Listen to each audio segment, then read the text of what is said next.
right, we're going to take a look at Chapter 8 this week, and that is on messages and conversation.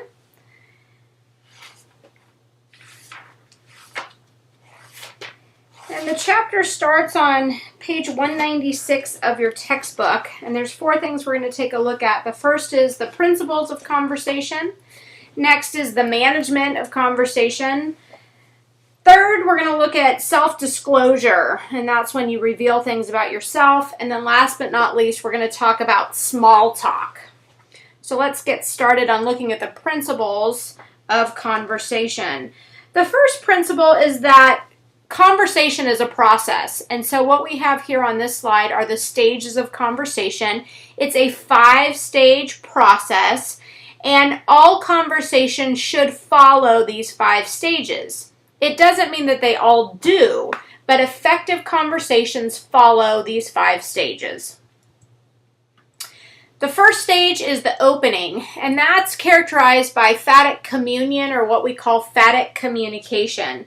And that is just basically the same thing as small talk, and that's what we'll look at later in the chapter, all the way at the end of the chapter, as a matter of fact.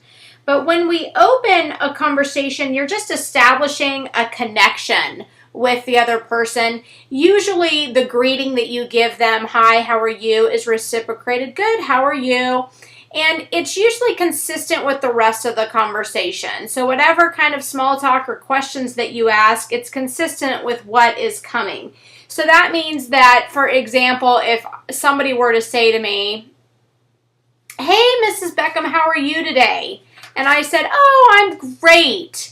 And they said, oh, good. So what's going on? And I said, oh, well, my husband just died. That's a very strange thing to do, because the phatic communication at the beginning indicated that everything was okay. But then what happened is I kind of switched it and gave them bad information. So don't be the type of person that in the opening, if there's something wrong, you may want to say, oh, well, things aren't going so well. Me personally, I have a tendency to always kind of put on a happy face and pretend like nothing's wrong. And that doesn't serve me well, because then people are taken aback if I tell them some bad news. So be aware of that when you're opening a conversation. The next stage is the feed forward stage. And this is the stage where students go, what? What do you mean? And we all do it, we just don't know what it's called, and we don't know how often we do it. So the one thing that you're going to want to pay attention to, even this week, are things that you do that are feed-forward messages.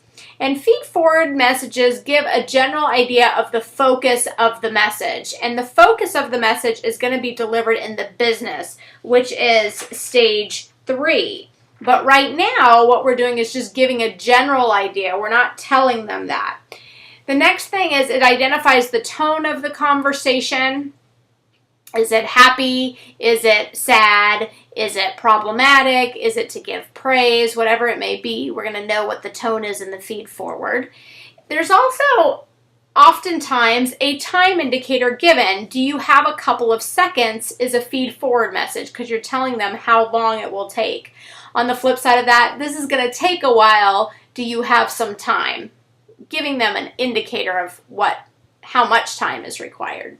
4 functions of feed-forward messages. The first is to just open the channels of communication, and that means, hey, I'm ready to communicate, so are you. Now, the opening did that, but this is kind of testing the waters even more. The next is it will give some sort of preview of what the message is. So you may say, I'm afraid I have bad news, which is previewing the content. It may say, listen to this before you make a move. That's giving us an indication of the importance. I'd like to tell you all the gory details. That previews the form or style of the message. And then last but not least is the positive or negative quality. We may get a sense of that in a statement like, you're not going to like this, but this is what I heard. So those are some different types of preview messages. Preview messages are the same as feed-forward messages. The next is to disclaim, and that's just make sure that you're not going to misunderstand my message.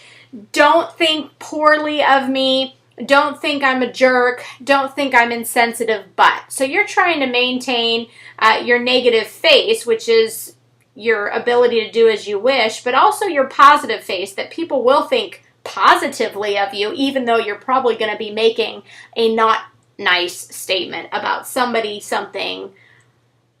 So the next is then to alter cast. And the best example I can think of, I didn't like your textbook example, but the example that I've heard, and I actually have a movie clip I wish that I could incorporate, but that's a little bit outside of my area of expertise. Something like, hey, pretend you're my parents. And then you proceed to tell them some very revealing information about yourself, and you want your friend or whoever, your boyfriend, girlfriend, who you've asked to pretend that they're your parents, to then give you feedback in a way that they are in the mindset of your parents. So it's an alter cast where you're telling somebody, can you take on this role?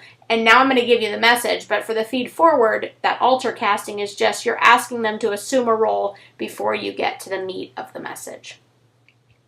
Feed forward message suggestions. Make sure that you use it to figure out if your receiver is receptive. Ask them if they like going out to dinner or saying something to get an idea for, well, I'm testing the waters. I'm trying to get a yes response, or I'm trying to get a sense for how this conversation is going to go. So that's a good way to use feed forward messages. Consistency is the key, and that means that it needs to be consistent with your subsequent message. That means that if your main message is bad news, then your feed forward should be serious. If it's good news coming up, then your feed forward can be a little bit more lighthearted and enthusiastic. And then last but not least, make sure that it's parallel to the message in terms of importance and complexity. And that means that if your message is really, really important, your feed forward needs to be more extensive. If your message is going to be very complex, then again, you need to give them that heads up that, hey, this is going to be somewhat difficult to get through, but let's try to wade through it. Oftentimes what we have is meeting agendas. Now, that's not part of a conversation, but that's why we sometimes will give a meeting agenda. It's a feed forward, and it shows how important the meeting is, or at least what the key parts are. Now, if somebody were to have a conversation with you about what was on the agenda, then that could be possibly a feed forward message or something like that. The next stage is the third step, and that's business. And during this is the whole entire focus of the conversation. It's the whole reason why you went up to somebody and you said, hey, how's it going? You wanted to say something to them. Next is you have a goal-directed purpose. There's a reason why you talk to them, and whatever that goal may be. Maybe to inform them, maybe to persuade them.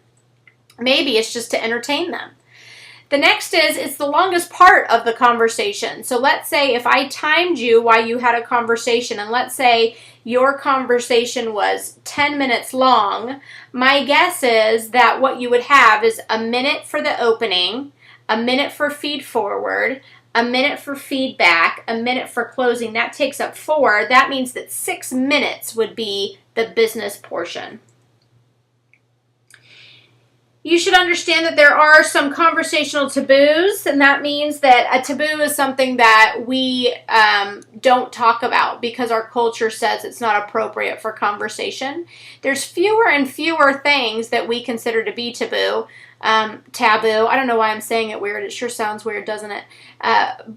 And so now it's kind of like everything's game. It used to be that we would never talk about sexual orientation of people, and now it seems to be kind of a hot topic. So be aware of the taboos in each culture and also in our culture, because we do have co-cultures. There's certain things you're not going to talk to your boyfriend's parents about that maybe you would talk to your parents about. So those are co-cultures, which are just those smaller groups.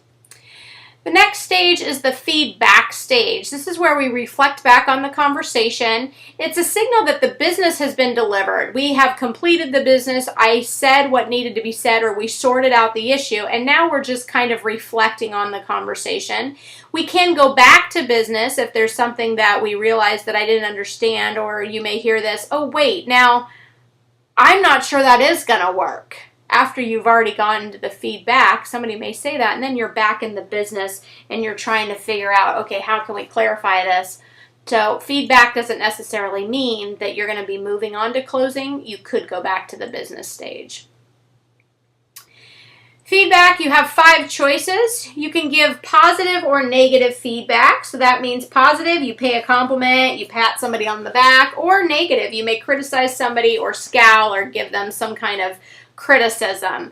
You may also respond with either a person-focused or a message-focused feedback message. Person-focused is centered on the person. You have a great smile, you're so smart, or the message, your argument is a good one, can you repeat that? So either we focus on the message or we focus on the person. Your feedback can either be immediate or delayed, and I have to really be careful here on what I say, because in interpersonal situations, feedback is often, most likely, immediate. Now, that doesn't apply to, let's say, computer-mediated communication like Facebook or email. That is going to be delayed, but that's not really the focus of what we're doing. Now, Facebook is very interpersonal in its nature, but because it's computer-mediated, I don't think it applies. Your textbook goes on to say something about a public speaker and asking questions of them, or Nielsen ratings. Those have nothing to do with interpersonal communication, so I thought those were really poor examples. The instructor evaluation questionnaires, that was the other example. Well, yeah, that sure is delayed feedback, but it has nothing to do with feedback we would give somebody in a conversation. So I'm going to say for that one, it's always immediate, unless it's computer mediated. So I would not pay attention to the delayed aspect of that explanation. I don't think it is. Feedback is immediate. It can be low monitoring or high monitoring feedback. Low monitoring means it's totally honest and off the cuff. I didn't think about it. High monitoring is I have thought long and hard about how to phrase this and word this so I don't upset you. And then supportive or critical. Supportive feedback is kind of the same as positive, and that just means we accept you and what the speaker says, accepts the speaker and what the speaker says. You encourage somebody to talk. Maybe you confirm their definition of who they think they are, or your feedback can be critical, and that may be it's judgmental. You're evaluating what they said. Maybe you're judging their performance. Oftentimes, if you and I are having a conversation 9 times out of 10, if not 10 times out of 10, it's through the computer, so things are different. But it's rare that you're going to get, hopefully what you get is a little bit of supportive feedback, but mainly you're getting critical feedback, because that is the purpose of this course, is to improve your communication, and you can't do that without some criticism. Feedback suggestions. Focus on the behavior rather than the motives. You want to say, you forgot my birthday, not you don't love me anymore, or you must really hate me. You have to focus on the behavior of the other person. If your feedback is largely negative, you want to begin with the positive first. I try to do this in most of my feedback. I don't always succeed, but it is something I strive to do. So always say one positive thing, and then you can start telling them about the negative or the areas they need to improve. Ask for feedback on your feedback. So, does this make sense? Do you understand what I'm saying? Do you get where I'm going with this? That is confirming understanding, back from chapter 5. So we're all getting pretty good at that by now. And then avoid, I like what your textbook said, don't give feedback when you're angry or when you're hurt and maybe this isn't the right time or place. Going back to the SCREAM acronym that your textbook covers in chapter 7, we need to make sure it's the right time and the right place. All right, the last stage is the closing stage. And this is the 5th and the last step. This is where we say goodbye. It reveals satisfaction. So something that says, I really enjoyed talking to you today. Or we always have such a good time when we talk. You want to schedule future conversations? Why don't you call me next Tuesday? Or why don't we get together again after class?